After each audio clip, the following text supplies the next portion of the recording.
Hello everyone, আসসালামু আলাইকুম। কেমন আছো তোমরা সকলে? আশা করছি আল্লাহর রহমতে খুব ভালো আছো। ইফতারে তো অনেক কিছু খাওয়া দাওয়া হয়েছে, ভাজা পোড়া, শরবত, দই চিড়া, তারপরে আরও অনেক কিছু। তারপরও যেন মনে হয় কি যেন খাইনি এরকম এরকম মনে হয়, কারণ আমার ফুচকা অনেক পছন্দ। দই ফুচকা খুবই পছন্দ, এমনিতে রেগুলার ফুচকাও খুবই পছন্দ।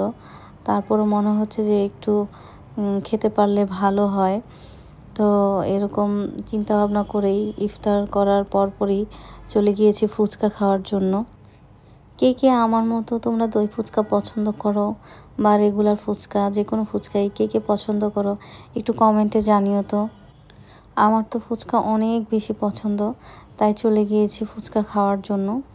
আমাদের বাড়ির এইদিকেই একটা ফুডকার্ট আছে ফুচকার আর কি।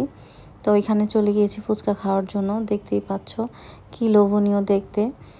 ওরা রেগুলার ফুচকাটা নিয়েছে হচ্ছে 80 টাকা, আর দই ফুচকাটা নিয়েছে হচ্ছে 120 টাকা।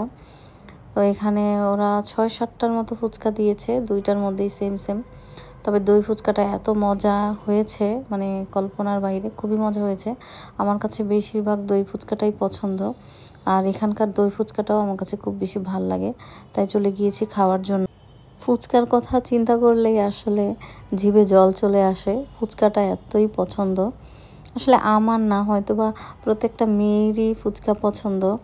মেয়েদের কেন, ছেলেদেরও তো ফুচকা পছন্দ। অনেক ছেলেদের দেখি ফুচকার ওখানে গিয়ে ফুচকা খেতে। পরে লাস্টে আমি একটা আইসক্রিম নিয়েছি, এই আইসক্রিমটা আমার খুব পছন্দ।